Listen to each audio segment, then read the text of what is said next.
On the ADI Part 3, if you're teaching mini roundabouts the same way you teach normal roundabouts, you're setting your pupil and yourself up for a fail. Why? Well, one of the biggest mistakes trainees make on the Part 3 is saying to pupils, we're going to go and work on roundabouts. But then the route that they pick includes normal roundabouts and mini roundabouts, or even worse, normal, mini and spiral roundabouts. So what's the problem with that? Well, all three involve completely different ways of dealing with them. So if you're taking a pupil that's struggling on a normal roundabout and you take them to a mini roundabout, then you're heading for a fail because they need to be done differently. Why?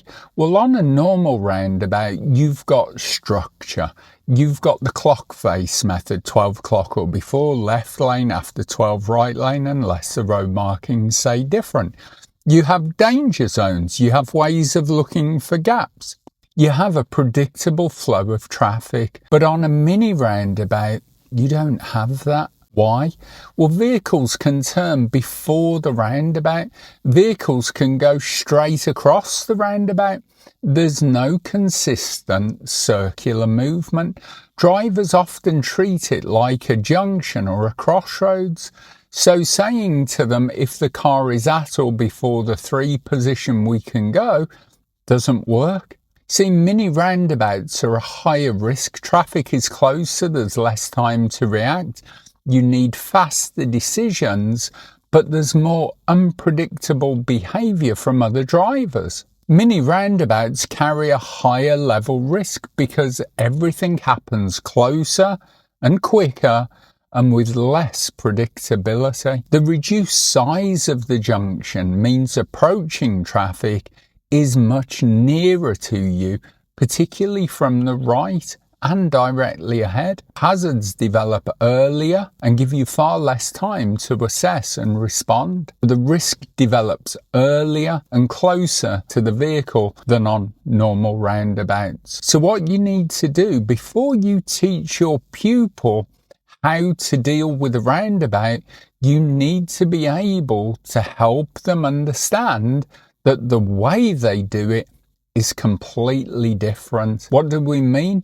Well, on a normal roundabout, you deal with the road, you deal with the layout, you follow the lane, you look for those clock face scenarios. On a mini roundabout, you can't do that. You have to deal with the car first, then deal with the road. And we'll come to that in a moment. Once we've helped the pupil understand how mini roundabouts are different, we've got to go through how we deal with them. And the first is identification. And good lesson planning starts before you get there. So can they identify road markings or signs? Is there the normal triangular roundabout sign? Then is there the blue circle? Do we have a triangle warning sign on the road? Do we have the painted giveaway lines? Can we tell by the junction layout that there's a roundabout coming? Now, this seems obvious, but pretty much every driving instructor that you speak to will tell you about pupils or particular mini roundabouts where the pupils just go to drive across them without even realizing it's a mini roundabout. So identifying the roundabout really is important.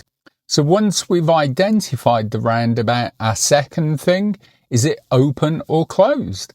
Mini roundabouts can be more closed than normal. What does that mean? Well, traffic from the right is much closer. Traffic from ahead is closer. There's less time to react. Because it's smaller, everything happens faster.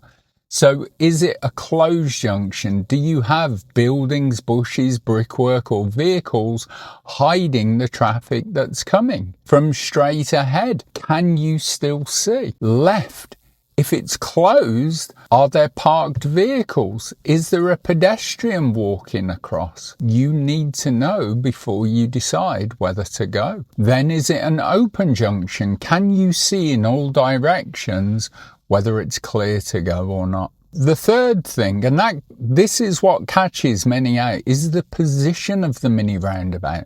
The position affects your speed and control. And this is why many get mini roundabouts completely wrong. They fail to take into account the position of the mini roundabout. If it's offset or slightly to the side, this means you need to do almost no steering. So therefore, you don't need to slow down too much if you can see it's clear. However, if the roundabout is directly in front of you, then you do need to do a lot more steering, and therefore you need to go a lot slower. So if it's offset, it means it's smoother, less steering. If it's directly in front of you, it's tighter and you need to do more steering. So more steering equals less speed. Then ahead we've got the mini roundabout. However, it's an open junction. So I can go across, and because it's offset, can actually do that one at 26 miles an hour. Now this one is completely in front of us. So there's no way in this world we're going to get round here at 26. So it's probably going to be under 10. And it's clear from the right, and because it's a mini roundabout, you have to go around it and not over it, because it's not an overabout, it's a roundabout, so you have to go around it. Then observations. Well, at any roundabout, observations should be right ahead, left ahead, right. And observations matter even more on mini roundabouts, because they might be small, but they demand more observation, not less, because the junction is tighter, the traffic is closer, the view is often more restricted. That means hazards can appear later and closer. So even on a mini roundabout, you still need to do right ahead, left ahead, right. So what are we checking for? Well, vehicles from the right have priority, but it will appear closer and faster than normal. Ahead, well, vehicles opposite may turn before the mini roundabout. They may go straight over the top of the mini roundabout. They may turn late with no signal. The left, if it's a closed junction, is the car on the left going to pull out in front of you? If you're going left, is there a parked vehicle? Is there a pedestrian already crossing?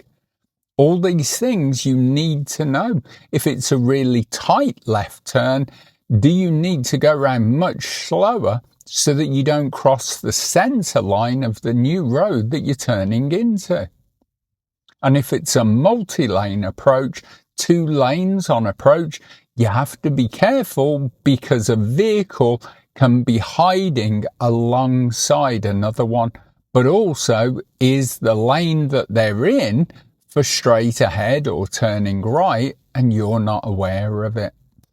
Then you need to look back ahead again. So what you saw a second or two ago may have completely changed now. Vehicles may be moving across or over the top of the mini roundabout. And a final check to the right, is it still safe to go? And this matters more on mini roundabouts because of a restricted view or the line that the traffic coming towards you might take. And you can't rely on one look. You need to build a picture quickly, but that picture needs to be constantly updated, because what you saw a second ago may not be true now. Some common driver errors include looking to the right once, seeing a gap and going, but they haven't checked what's ahead. They haven't checked what's changed. They haven't checked to the left to see that it's clear and the gap is still safe. So we don't want to just look once. Keep checking until we move. See, due to restricted visibility and reduced space, observations need to be more frequent, continuous, and following a right ahead, left ahead, right pattern to ensure the situation is safe before proceeding. See, mini roundabouts aren't quicker to deal with. They require more thinking and better observation. Then that brings us to the point we've just mentioned. Vehicle first, road second. This is perhaps the biggest change when it comes to dealing with mini roundabouts. It's the fact that we need to deal with the oncoming vehicle first and then figure out the road layout. As we've already said, on a normal roundabout, the car opposite has to follow a set line. However, on a mini roundabout, in theory, yes, it should, but in reality, it very often doesn't. What does that actually mean? Well, instead of thinking it's a roundabout, the car is on the other side, I can go around it. You need to think, is that car going to drive over the roundabout? What is that car actually doing right now? Because on mini roundabouts especially, drivers can cut across and completely miss out the roundabout. They can go over the mini roundabout. They can change direction late. They can just not follow the expected path. So you need to look at the car and try and figure out what it's doing. You can use the position. Where's the car in the road? Now, with a normal roundabout, this is a great way of predicting where the oncoming car is planning on going. However, on a single lane mini roundabout, this becomes almost impossible as there's very little difference in the car position. However, if there's two lanes on approach, then you do hope that if they're in the right lane, it means they're going right. However, the danger is the right lane may be for straight ahead too, so they might not slow down as much as you think they're going to. The second thing we can do, the speed of the vehicle. What are they preparing to do? Speed is one of the most reliable gauges of what they're doing. If they're slowing down considerably, they're likely to turn or to stop. But if they're maintaining the speed, they're probably going to carry straight ahead. Once again, more caution is needed as the junction may be closed, so they might just be slowing down to see if it's clear and then continue. Third thing we can do is use indicators. Now, these support a decision, but they don't make the decision because the person could be signalling wrong. The person could be signalling late. Just because there's no indicator at that point doesn't mean they're not going to turn. Another thing you can do is look at the wheel direction. This is one of the best clues along with reduced speed. If the wheels are turning to the right, then there's a big chance they are coming round. However, as we've seen in that video, the fact that they start to move onto the roundabout or cut part of the roundabout doesn't mean that they're turning right. It can still mean they're just travelling ahead. So you need to be aware. So deal with the car first and the road second. Larger vehicles such as buses, lorries, vans, well, they need much more space to turn. Because of their size and length, they often can't follow the normal path around a mini roundabout. What they might do, and on the part 3 we have to teach our pupils to do, is expect that large vehicles might just miss the roundabout completely, drive straight over the top of it, cut across lanes, or actually swing out in the opposite direction before turning. And they might, if they're coming towards us, enter into our space on the road earlier than expected. In reality, they're just managing their size. Larger vehicles don't just follow the rules, they have to adapt to the space that's there. So if a large vehicle is approaching, assume it will need more space than the road appears to give. That means be prepared to wait. Don't try and squeeze through, and give them time and room. Now, if there are 2 lanes on approach, lane discipline before and during the roundabout still applies, but look for signs and road markings for the lane that you may need. If there aren't any, then normal roundabout rules apply. So if the exit is 12 o'clock or before, left lane. If the exit is after 12, right lane. But be aware, others may drift, others may cut across. We stay in our lane, but we don't trust others to. Just to show the danger from 2 lane mini roundabouts, the red car on the right, there's actually 2 cars there. That first red car is hiding the second red car, so you need to be aware if there are 2 vehicles, you may not see the other one. So then the actual routine on approach, same as normal. Mirrors, signal, position, speed, gear, and look. Remember that observation, right ahead, left ahead, right. You don't always have to signal off a mini roundabout because there's not much time and space. However, if you do and it doesn't affect your steering, there's not a problem with it.